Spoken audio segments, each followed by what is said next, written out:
Man, oh man, the GameCube. Holy Toledo, the GameCube. Sweet, merciful pancakes, the GameCube. This year marks the 20th anniversary of the GameCube, and while anything less than a massive, hours-long retrospective on the little thing seems woefully lacking, I am not yet ready for such a project. It would be wrong not to make some sort of celebratory video though, so let's get to the real heart of the matter. The games. The GameCube has long been my favorite console of all time, not because of its handsome purple color, or its sleek, boxy build, or its incredibly convenient carrying handle. More than anything, it's my favorite because of its incredible library. So today, I would like to present to you a list I've been wanting to share since the early days of my channel. Dramatic music, please. These are my top 10 GameCube games ever! Whoosh! As you might have seen in my review of Super Mario 3D All-Stars, I firmly believe that Super Mario Sunshine is the worst mainline Mario game, and by a pretty wide margin. It's stuffed with frustrating challenges where one mistake has you starting all over, some of which are weirdly sadistic. It can be pretty janky, and overall doesn't have quite the same level of polish as most other Nintendo games. It doesn't have very many worlds, and a huge number of its shine sprites are earned by collecting these annoying blue coins. The game feels like a rushed job, honestly, and every time I play it, I see more of its flaws. And yet, I love it. I never had my own copy as a teenager, and instead borrowed a copy from my friend's little brother. I later purchased it from him. But my memories of playing the game way back then are precious to me. The sights and sounds of Isle Delfino are indelibly etched into my psyche. I didn't finish the game until way later, but finishing it didn't really matter to me because all I wanted to do was goof around. Mario felt that good to control. FLUDD was that satisfying to use. Slipping and sliding around like a doofus was that stupidly fun. And no matter how many flaws I can identify now that I'm a grumpy old game reviewer, I'll always get that warm little nostalgic feeling whenever I boot the game up. I bought Sonic Adventure 2 Battle on a whim.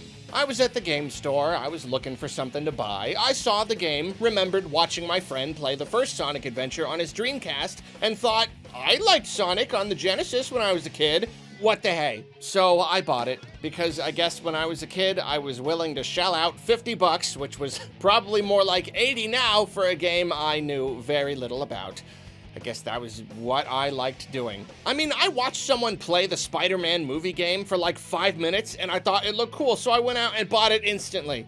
No, not the good one, not Spider-Man 2, the first one.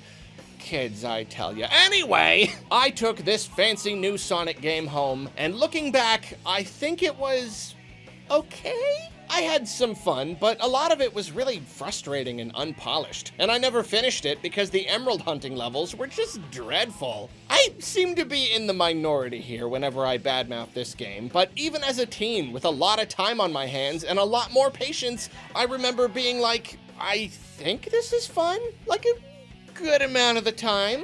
Thing is though, the mechanics and the level design and the story and the polish and all that, none of that matters, and it certainly didn't matter back then. Because when I found the Chow Garden, I realized what Sonic Adventure 2 is really about.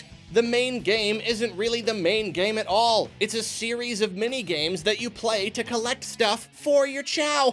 And from that perspective, Sonic Adventure 2 Battle is an incredible game. Trust me, I've been wanting to make a full video about the Chow Garden for forever, but I'll just give you the Cliff Notes version. This is basically a virtual pet minigame, except it's so much deeper than you would expect. Back then, there were whole websites and communities dedicated to the Chow Garden. You can customize and train them in all sorts of ways. You can hang out with them and watch them grow from infancy to adulthood. You can squeal with glee when you see them take their first steps or start learning how to fly. It's seriously like watching a little life form develop. It's incredible. I spent more hours than I can calculate with my Chow. I stayed up late watching them. When a corrupted memory card took some of them from me, I mourned.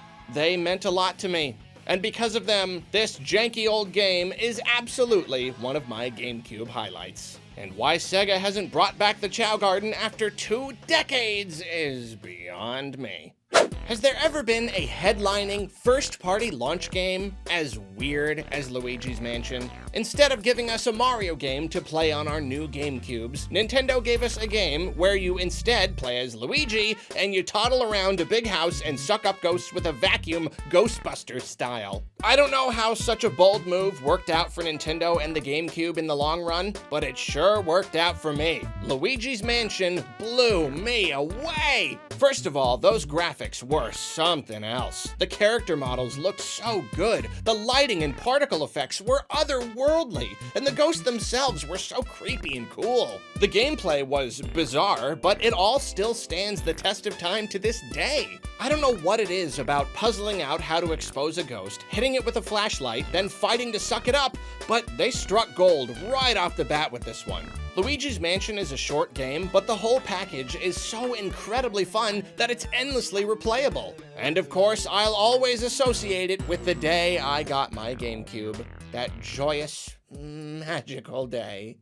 I played the original Smash Bros. For many, many hours. I also played a good amount of Brawl, and of course I enjoyed Ultimate for a time when it released. But if there was one time in my life when I was into Smash, it was my teenage years. And the Smash I was into was Melee. This was the perfect sequel. It was everything good about the original, but with so much added. A bunch of new characters, including stinking Bowser and Ganondorf and Mewtwo. Wow! Then you got smash attack charging, side specials, air dodges, directional throws, and don't even get me started on that adventure mode. Working your way through actual Nintendo locations was just unreal. I honestly must have run through it hundreds of times. I just loved it. And as far as multiplayer goes, I played it with school friends any chance I got. If there was any kind of special, fun thing going on at school, I was the one jumping up and going, "Oh, I'll bring my GameCube!" But mainly I played with my friend Dan, and we didn't know any of the fancy stuff that you'll see at tournaments, but this was the one time I really cared about being as good at Smash as I could be.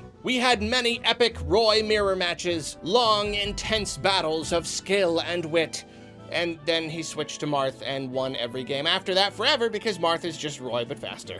Stupid Marth.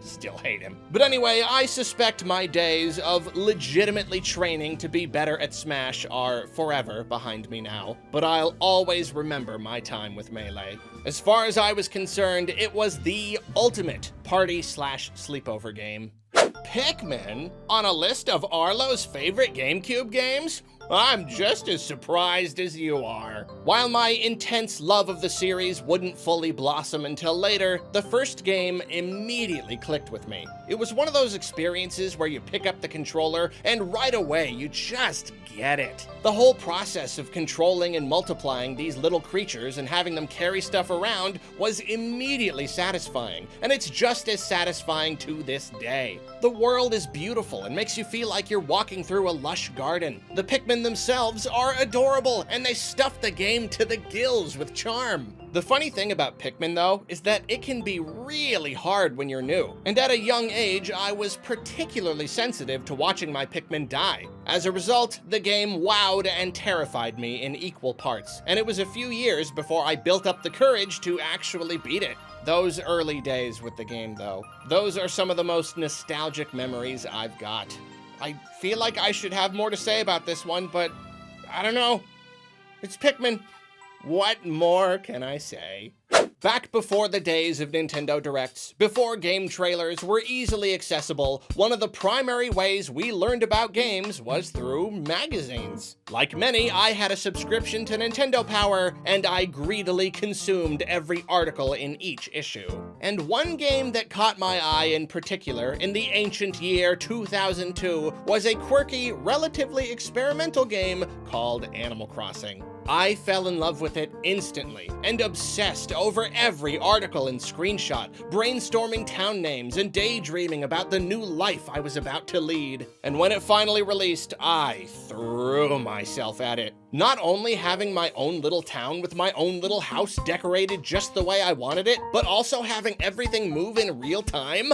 I was amazed. I played it endlessly. I treated it like it was legitimately my second life. I was consumed entirely by the imagination element, talking to the villagers like they were real, being proud of all my decorations, growing fruit and fishing like they were my actual jobs. Even as a sleep-starved teenager who would have slept until noon every day if he could, there was a stretch of time when I woke myself up at 6 a.m. every day so I could do my daily chores before school. And I tell ya, it was never easier to wake up that early. It never has been easier. I was excited to wake up at 6 a.m. It was the kind of experience I could have only had as a kid. And while I don't think I'll ever go back to that old game or enjoy any of the newer Animal Crossing titles to quite the same degree, the memories I made in Taralas will stay with me forever.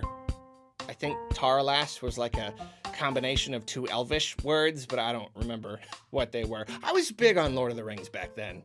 Like many, I was disturbed and a little angry when I saw the Wind Waker reveal. And by saw, I mean used Napster to download an off-screen video taken by a guy with his camcorder at a convention. From the moment that doofy little Link drew his sword all the way to the group of moblins Looney Tunesing their way off a ledge, all I could do was stare at the tiny, heavily distorted video in disbelief. Fortunately, once I started seeing new screenshots online the next year, my skepticism melted away and I was ecstatic to jump right into the game when it finally released the year after that. I had spent billions of hours in Ocarina of Time, so Wind Waker's newly expanded scope was not lost on me. It was awesome enough just playing the next big 3D Zelda game and on fancy new hardware, but having your own ship and sailing around a big open sea, it was incredible! It was still a far cry from a true open-world game, especially with its many locations all relatively small and very far apart, but that didn't matter to me one bit.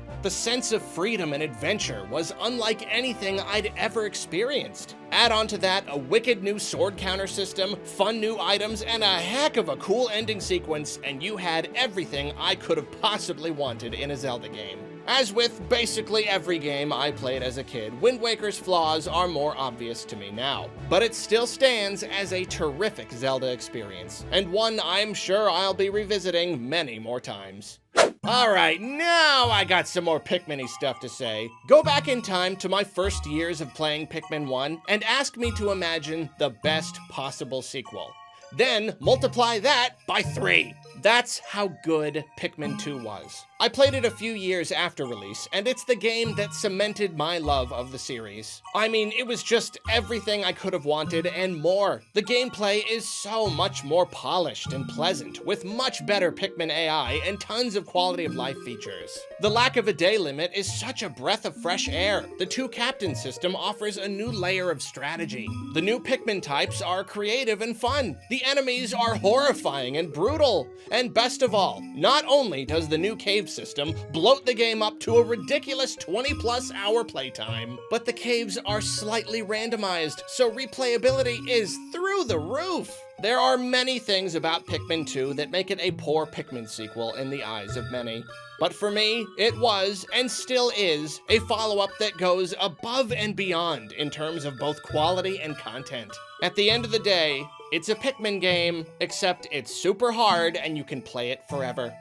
And that means everything to me. Pikmin 2 almost tied with the next two games for first place. But the one thing it's missing is the emotional element. So I gave it a solid third thanks to a technicality. These other games, though, I couldn't possibly tell you which one I legitimately like more. In the end, I had to pick an order, but keep in mind that if I wrote this a month ago, the places might have been switched, and they might even have switched multiple times between then and now. At the moment, my number 2 GameCube game is Metroid Prime.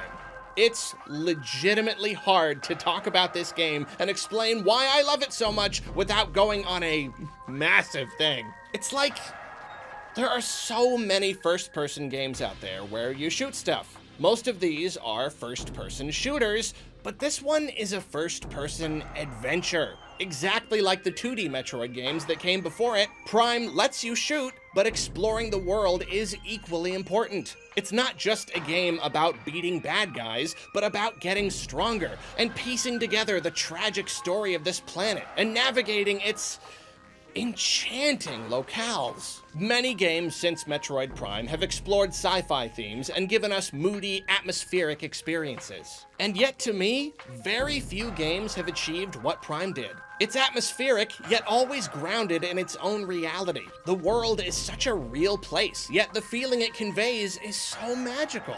It doesn't have to rely on color grading and moody lighting to achieve this magical feeling. There's nothing wrong with using that stuff, but in this case, something about the game is so pure and effortless. And so much of that is thanks to the music. The music alone does the heavy lifting of an entire art team when it comes to the mood that's conveyed to the player. It's just a beautiful, magical game, and easily one of my favorite games of all time.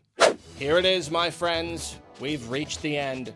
My #1 favorite GameCube game of all time is Spider-Man, the first movie game. It's not that, it's Paper Mario: The Thousand-Year Door. I've talked about the game an awful lot, so it's probably not a surprise that it's pretty up there on the list. As I've said about many GameCube games, it's the perfect sequel to the original Paper Mario. I was already in love with that game, but this, it was like the series was growing up with me. Thousand-Year Door follows the same formula of the first game, but everything is better. Partners having their own HP, plus the audience and stylish move mechanics add so much to the battle system.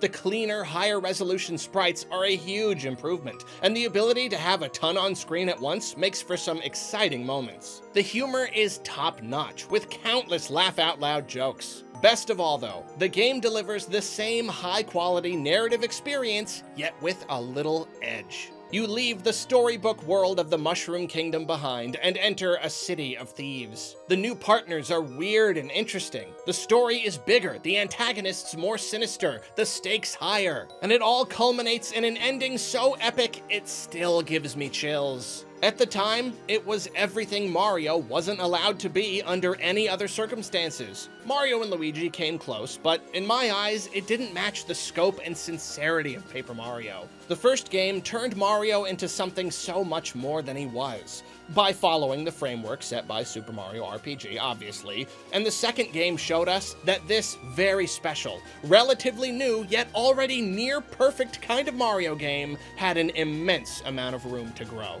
Even the silly little Goomba-stomping plumber was capable of delivering an experience that would stick with me forever. And stick with me it has. Before we wrap this up, please allow me to indulge in two runners-up who only didn't make the list thanks to technicalities. They definitely would have bumped off Mario Sunshine and Sonic Adventure 2 under other circumstances. Whoosh. The first is Metroid Prime 2. It didn't make the list because while I did play it once on my GameCube, most of my time with it has been spent on Wii via the Trilogy Collection. It's still a GameCube game at heart, but it doesn't matter. I'm talking about it now anyway, so who cares that it's not on the list? As far as development efficiency goes, Metroid Prime 2 is a perfect sequel. Not only is it a direct follow-up on the same system that uses a tremendous amount of the same assets as its predecessor, but the Light World Dark World mechanic cut down even more on the need to build new locales. When you're looking at things from a mass appeal perspective, however, Echoes might have been a bit of a misstep. In the Dark World, Samus takes damage unless she's protected by these bubbles of light, so you spend a lot of playtime standing around waiting for your health to slowly recover. And the first game was already very easy to get lost in, but now with light and dark versions of most areas and specific methods needed to navigate each with dead ends aplenty, it can be enough to make your head spin. When I first played it, I did have fun, but it was super stressful and didn't seem to reach the same heights as the first game. However, every single individual time I've revisited Metroid Prime 2 over the years, I've grown to appreciate it more. It gives us another incredible world to explore. It continues the themes of the first game while taking us to even darker places, raising the stakes, and giving us even more to do. The world can be confusing to navigate, but it's all meticulously designed, and the way the light and and Dark Worlds work together is really incredible. Metroid Prime 2 is an amazing game in a trilogy of amazing games. Also, it's got moth people, and they're really rad. The second game that didn't make the list is Resident Evil 4. And oh boy, if I were judging the game as a singular title without considering its different versions, it would probably be like number 4 on this list. But again, it's hardly a GameCube exclusive anymore.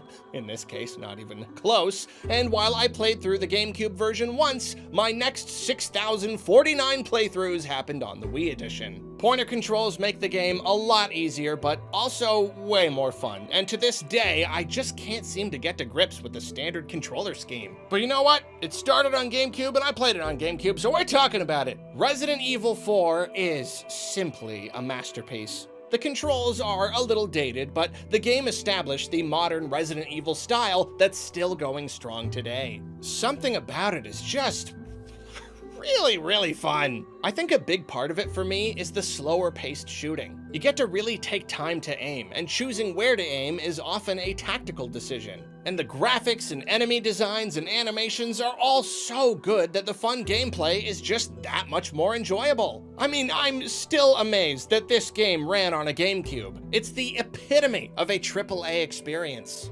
Then the icing on the cake, Leon, and all the other characters, and the ridiculous things that come out of their mouths. Resident Evil games since have each had their own unique mixes of both unintentionally funny and intentionally yet unsuccessfully funny, but 4 is the only one that nails it 100%. It's hilarious, but always feels sincere, and still manages to be cool when it wants to. And honestly, I think it will always be the only game in the series to strike such a perfect balance. The lines and how they're performed are so hilarious sometimes, yet never over the top or annoying. It's that subtle kind of bizarreness that mostly seems to come from Japanese games. And combined with everything else, including a slew of things to unlock through repeat playthroughs, all those one-liners make Resident Evil 4 a game that is just too good. Like it's too good. It's impossibly good. And while I wish there were more games like it, I'm also so thankful that the universe gifted us with this one at all. And that, my friends, is the end of my list. Of the top 10 games! Whether you were fortunate enough to be actively gaming during the GameCube's life, or you only discovered its library later, I would love to know your favorite games. But most importantly, I would like to know if I'm the only one who had the first Spider-Man movie game. I mean, it wasn't bad, right? Everyone loved 2, but 1 had its good elements. You could play as Green Goblin and ride around in the thing. It was cool.